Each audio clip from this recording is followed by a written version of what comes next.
This time I don't have a battle report for you, but I'm gonna talk about magic instead. So magic is a big part of the game, and well, you can have different levels of investment into magic that you can do with your points. So I just summed up a couple of ways in which you can incorporate magic into your list, and I will discuss each of these options and whether I think it's a viable option or not.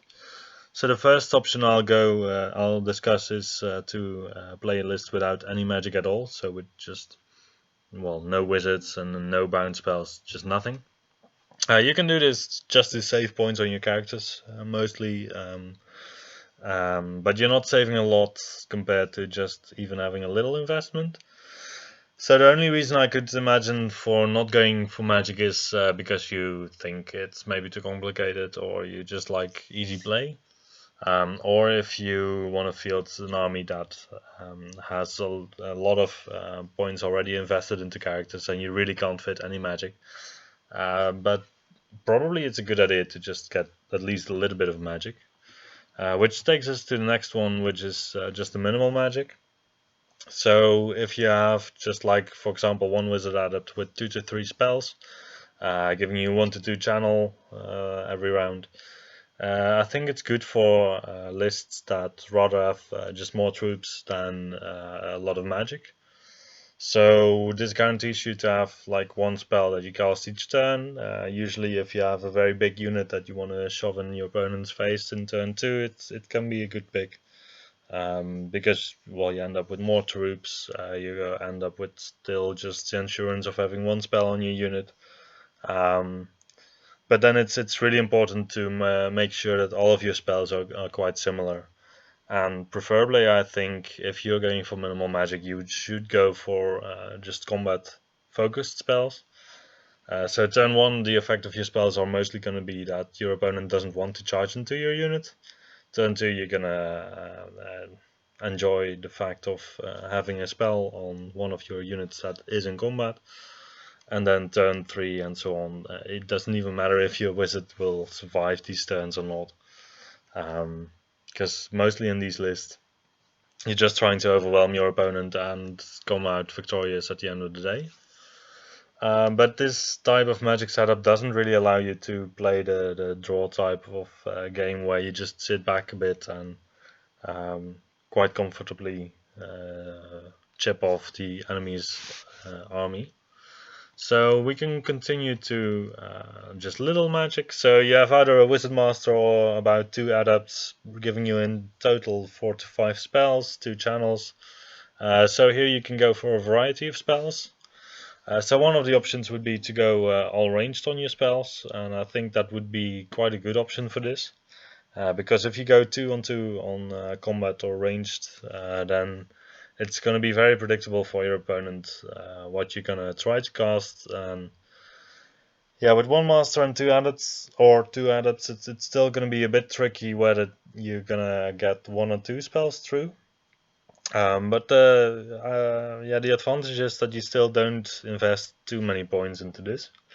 And if you go for 2 adepts with a Book of Arcane Mastery, you can quite surely get 2 spells cast each turn, so you still have quite a guarantee of getting some decent magic output.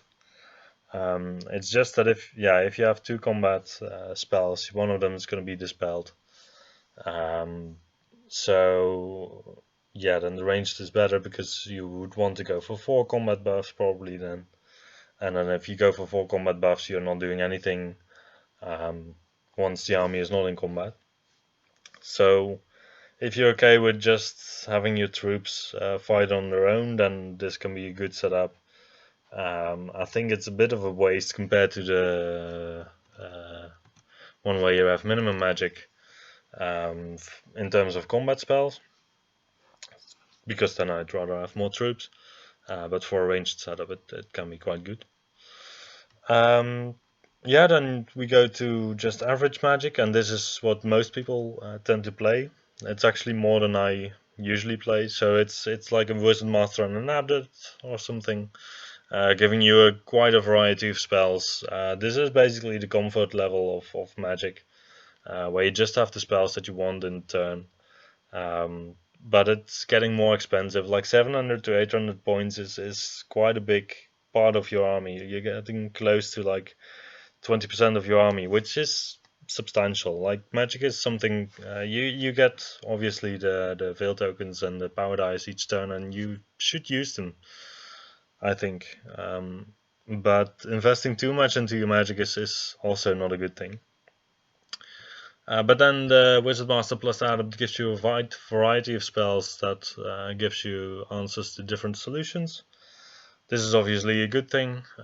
So it's especially good, I think, for armies that want to hold back a bit and see what the opponent does and have some answers to that. So, for example, gun lines or combat armies that still have some range component to them. And this type of setup also allows for the repetition of similar spells with the different laws between your different wizards, just to ensure that you can get a specific buff on a unit. So this is also a kind of setup that works very well with stuff like Orcs and Goblins, where you have the Thaumaturgy -1 resilience, and the Flaming Swords for +1 to wound, so it makes your gun line more efficient. Yeah, there's a lot of different armies that can play this very well, but it's generally for the more passive armies. I find that it's quite good. And then we go to the extreme magic. So this would mean 2 Wizard Masters at least, or 4 Adepts and more. And you're channeling just a lot, basically. So here you're investing a lot of points into your casters. So it only really works if your casters also fulfill other roles. So if you, for example, have a wizard on a dragon, where the dragon also just allows your combat-ready character to go to town. But then the downside of this amount of magic is also that you have an entire spellbook of different spells so you can play. So this might take a lot of time. So it's probably okay if you have an army that plays quite fast otherwise, but if you have an army that already plays very slowly, then it might be a bit of an issue in tournament play. Yeah, so you're gonna have a lot of spells. You're gonna have answers to anything, basically.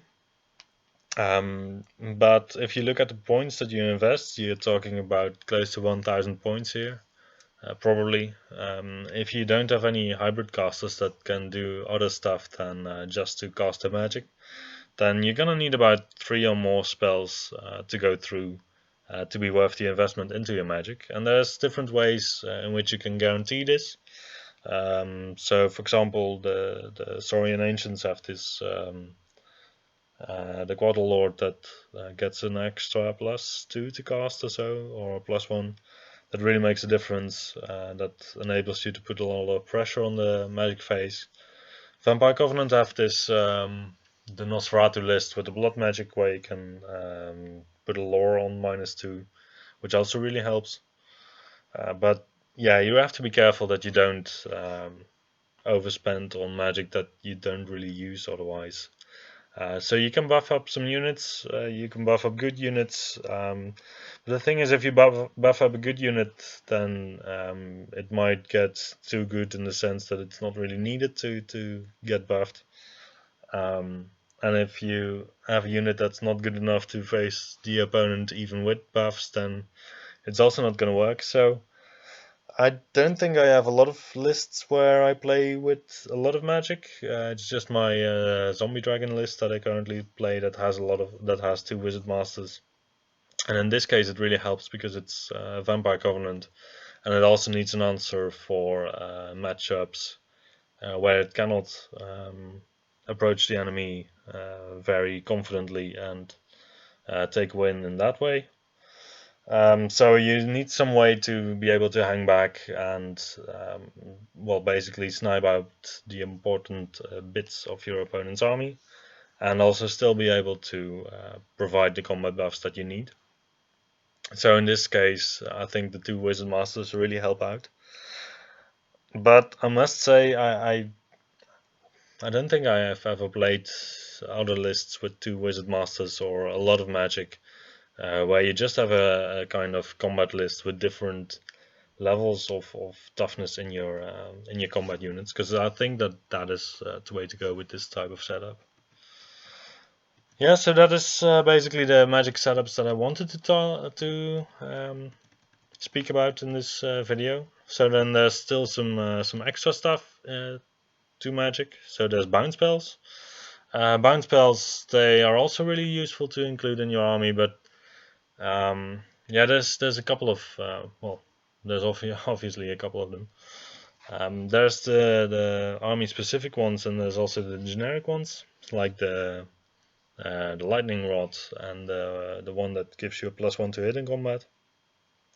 I think these are not that good. I think the +1 to hit is probably quite good on units that struggle to hit, where the hits are really important. So, for example, Kingdom of Aquitaine night buses. But I don't know if there's a lot of other units in the game that would actually benefit a lot from this spell. So you should always keep in mind that the bounce spells only cast the basic version of the spell, even if they have the 2 different casting values. So you have 2 dice to cast them on a 4+, 3 to cast them on an 8+, and they are still affected by magic resistance. So if you cast at the target with some magic resistance, they're gonna be lower in their casting value. So it's very likely that they will get dispelled by the 2 or 3 dice respectively.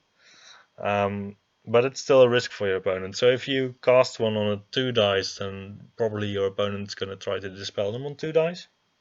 If you cast them on a 3 dice, then it's going to be risk for your opponent to dispel it on 3 dice, so you might even draw out 4 dice.